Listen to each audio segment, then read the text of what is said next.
Hey guys, today I will teach you about the female reproductive system. सो अभी ये जो है वो पार्ट सेकंड है। तो फर्स्ट पार्ट में मैंने फीमेल रिप्रोडक्टिव सिस्टम में एक्सटर्नल जेनाइटेलिया को डील किया था ना। इसमें हम लोग पढ़ेंगे इंटरनल जेनाइटेलिया के बारे में। तो इंटरनल जेनाइटेलिया के मेन 4 पार्ट्स होते हैं। First is vagina, second uterus, third fallopian tube and fourth ovary. तो आज इस वीडियो में हम लोग पढ़ेंगे वेजाइना और यूट्रस के बारे में। तो वेजाइना के बारे में डिटेल नॉलेज और यूट्रस के बारे में डिटेल नॉलेज मैं इस वीडियो में दूंगी आज। तो इन दोनों के बारे में डिटेल में जानने के लिए वीडियो को एंड तक देखते रहें। तो फर्स्ट है वेजाइना। तो देखते हैं वेजाइना क्या होता है। ये एक फाइब्रोमस्कुलर ट्यूब होता है जिसको बर्थ कनाल भी बोलते हैं। ठीक, ये क्या होता है, एक फाइब्रोमस्कुलर ट्यूब जिसको बर्थ कनाल भी बोलते हैं। देन देखेंगे वेजाइना का स्ट्रक्चर।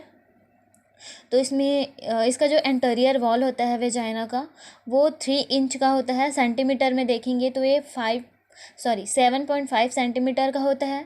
देन वेजाइना का जो पीएच मान रहता है वो कितना रहता है, 3.8 टू 4.5 रहता है। But during puberty to menopausal का जो एज है, दोनों के बीच में जो ड्यूरेशन रहता है उसमें क्या होता है, ये वेजाइना का जो पीएच मान रहता है वो इंक्रीज़ हो जाता है। इंक्रीज़ होने की वजह से वहाँ पे क्या पाया जाता है, एसिडोफिलस लैक्टोबैक्टिलस बैक्टीरिया वहाँ पे ग्रो करने लगता है, जो क्या करता है, लैक्टिक एसिड और हाइड्रोजन पेरोक्साइड सिक्रीट करता है, जो इनहिबिट करता है the growth of micro organism. जितने भी पैथोजन माइक्रो ऑर्गेनिज्म एंटर करने का कोशिश करते हैं उन सब को इनहिबिट कर देता है, उनका जो ग्रोथ है उसको रोक देता है। कौन, acidophilus lactobacillus bacteria. So it is a beneficial for the vaginal side. Now हम देखेंगे लेयर ऑफ द वेजाइना। तो there are 3 layer. First is external layer, then middle layer, then internal layer.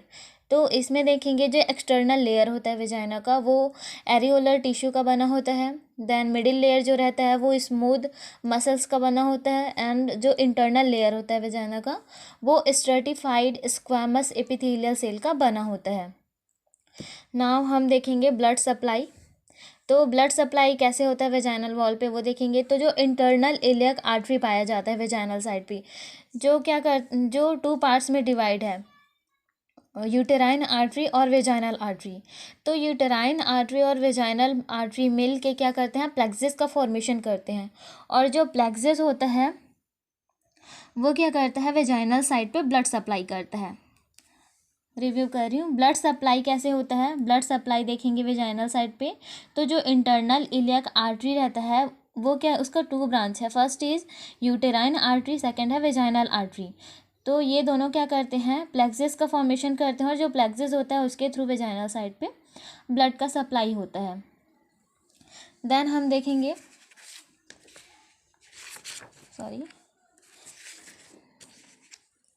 Then हम next video देखेंगे, next part देखेंगे उसमें function of vagina.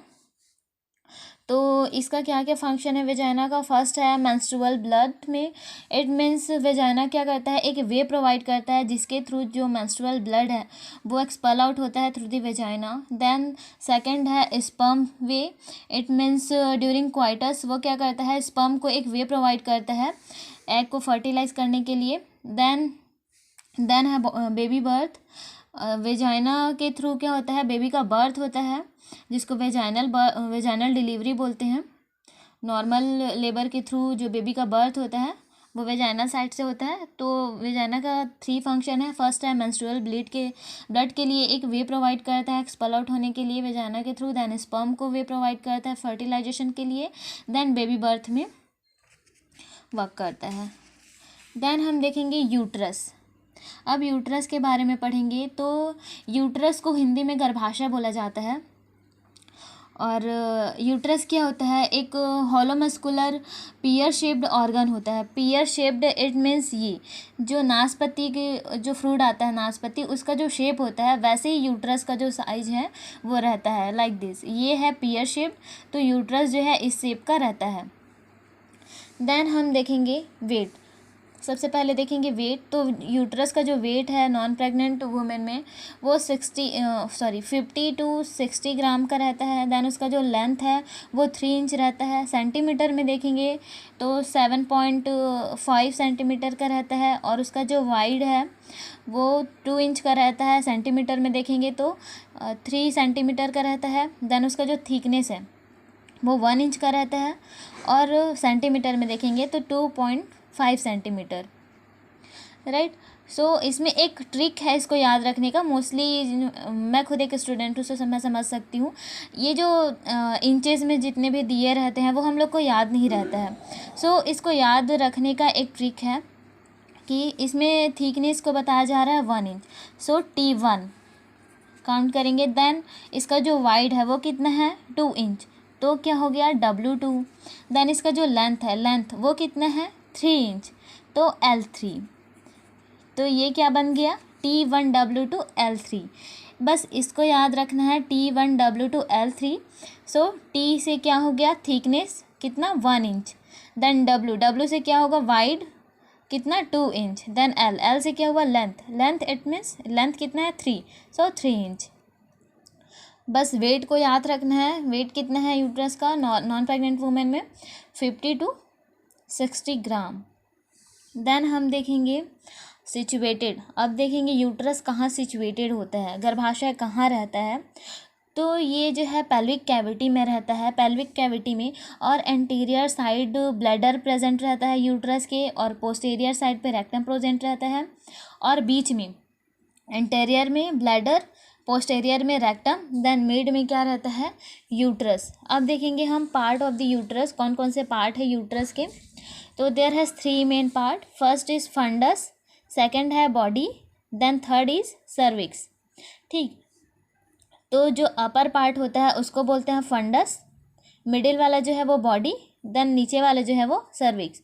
तो funds क्या होता है एक डोम शेप्ड का रहता है। डोम शेप्ड इट मीन्स गुम्बद रहता है। जिससे क्या होता है जो फैलोपियन ट्यूब, जिसको यूटेराइन ट्यूब भी बोला जाता है, वो कनेक्टेड रहता है। देन सेकंड है बॉडी कैविटी। यहाँ पे क्या होता है जो फर्टिलाइजेशन का जो वर्क है वो फैलोपियन ट्यूब में होता है। फैलोपियन ट्यूब में फर्टिलाइज्ड होने के बाद वो जो फर्टिलाइजेशन के बाद क्या फॉर्मेशन होता है गैमेट्स ना। सो गैमेट्स क्या होता है वो बॉडी कैविटी में इम्प्लांटेशन होता है। यहाँ से वो बॉडी कैविटी में आता है, देन यहीं पे इम्प्लांटेशन होता है। तो बॉडी कैविटी में जो फीटस होता है उसका ग्रोथ एंड डेवलपमेंट यहीं होता है। सो इसका मेन फंक्शन यही है यूट्रस बॉडी का कि यहाँ पे फीटस का ग्रोथ एंड डेवलपमेंट होता है। देन हम नीचे आएंगे तो ये कौन सा है सर्विक्स। सर्विक्स क्या होता है एक सिलेंड्रिकल शेप्ड होता है। हम देख सकते हैं इसमें इट मीन्स ये बेलनाकार होता है और जो बॉडी है यूट्रस का जो बॉडी है और सर्विक्स दोनों के बीच का जो पार्ट है वो जहाँ पे मिलते हैं उसको बोलते हैं इंटरनल ऑस।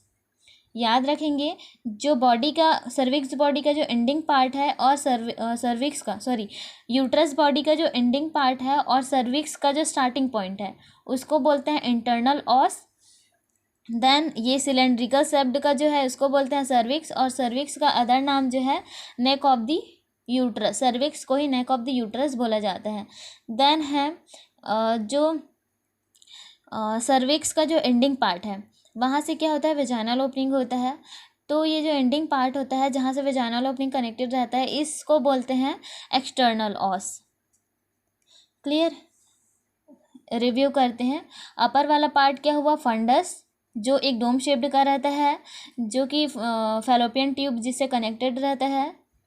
देन उसके बाद पढ़े हम बॉडी कैविटी जहाँ पे जो जाइगोट रहता है उसका इम्प्लांटेशन होता है। देन हम पढ़े सर्विक्स, ये क्या होता है सिलेंड्रिकल शेप्ड का होता है, इसको नेक ऑफ द यूट्रस भी बोलते हैं, और जो कि जिससे वेजाइनल ओपनिंग जुड़ा होता है। देन हम देखेंगे ये है अब यूट्रस के लेयर। तो देयर है 3 लेयर। फर्स्ट है पेरीमेट्रियम, देन मायोमेट्रियम और इंडोमेट्रियम। तो पहला है मैट्रियम जहाँ पे भी मैट्रियम वर्ड आया इट मीन्स यूट्रस। मैट्रियम का मीनिंग ही है यूट्रस। पेरी मीन्स होता है आउटर, और मेट्रियम मीन्स यूट्रस। तो outer layer of the uterus that is called perimetrium, outer layer of the uterus that is called perimetrium. So इसमें define करेंगे ये क्या बना है यूट्रस, तो इसके 3 पार्ट मैं अभी आगे बताई हूँ। सो क्या कौन कौन सा था, fundus, body and cervix, 3 parts थे। तो अब देखेंगे इंडोमेट्रियम का जो लाइन है वो कैसे रहता है इसमें। तो ये क्या है, एंटेरियर साइड है और ये क्या है, पोस्टीरियर साइड है, राइट। सो एंटेरियर साइड पे जो पेरीमेट्रियम का लेयर है वो फंडस से स्टार्ट होता है देन बॉडी तक रहता है। आप देख सकते हैं फंडस से स्टार्ट है देन बॉडी तक गया है इंडोमेट्रियम लाइन। और जो क्या फॉर्मेशन करता है, वैसोयूटेराइन पाउच का फॉर्मेशन करता है एंटेरियर साइड पे। देन पोस्टीरियर साइड पे हम देख सकते हैं ऑल ओवर कवर करता है, ये फंडस, बॉडी और सर्विक्स ऑल टोटल ये कवर करता है पेरीमेट्रियम का लेयर। और ये फॉर्मेशन करता है क्या, पाउच ऑफ डॉगलेस का। देन हम देखेंगे ये 3 लेयर इसमें बता दिया गया है। लास्ट आउटर लेयर क्या है यहाँ पे, पेरीमेट्रियम, देन क्या है मायोमेट्रियम, और ये मायोमेट्रियम जो बहुत थिक रहता है ये पूरा मायोमेट्रियम का लेयर है। Then inner one endometrium. So second हम पढ़ेंगे मायोमेट्रियम के बारे में। तो मायोमेट्रियम क्या होता है, एक स्मूथ मसल्स फाइबर्स होते हैं जो मिडिल लेयर में प्रेजेंट होते हैं। आउटर में क्या, पेरीमेट्रियम, उसके बाद मायोमेट्रियम। मायोमेट्रियम क्या है, middle layer of the uterus. So यहाँ पे क्या होता है, ये बहुत ही थिक पाया जाता है। सबसे थिक वॉल बोलेंगे, सबसे थिक लेयर बोलेंगे यूट्रस का तो वो है मायोमेट्रियम। देन हम पढ़ेंगे इंडोमेट्रियम। इंडोमेट्रियम क्या होता है, इनर मोस्ट लेयर होता है यूट्रस का। देन यहाँ पे ब्लड सप्लाई सबसे ज़्यादा होता है और यहाँ पे जो म्यूकस सिक्रेटरी ग्लैंड है वो भी प्रेजेंट रहते हैं बहुत सारे। देन इंडोमेट्रियम का 2 लेयर है जिसके बारे में हम पढ़ेंगे। तो फर्स्ट है इसमें फंक्शनल लेयर और सेकंड है इसमें बेसल लेयर। तो जो फंक्शनल लेयर के बारे में पहले पढ़ेंगे, फंक्शनल लेयर को टेम्पररी लेयर भी बोला जाता है और बेसल लेयर को परमानेंट लेयर बोला जाता है। तो जो फंक्शनल लेयर होता है उसका वर्क मैं बता रही हूँ अभी। फंक्शनल लेयर में क्या होता है, जो जाइगोट का जो फॉर्मेशन रहता है वो कहाँ आता है, इंडोमेट्रियम में। इंडोमेट्रियम में आने के बाद वो क्या, वहाँ पे इम्प्लांट होता है, देन ग्रो करने लगता है। बट अगर फर्टिलाइजेशन का जो वर्क है, मतलब जाइगोट का फॉर्मेशन नहीं हुआ है, तो उस सिचुएशन में क्या होता है, जो इंडोमेट्रियम का जो लेयर रहता है, फंक्शनल लेयर जो रहता है वो क्या शेडिंग होने लगता है। शेडिंग होना इट मीन्स टूट टूट कर वो गिरने लगते हैं।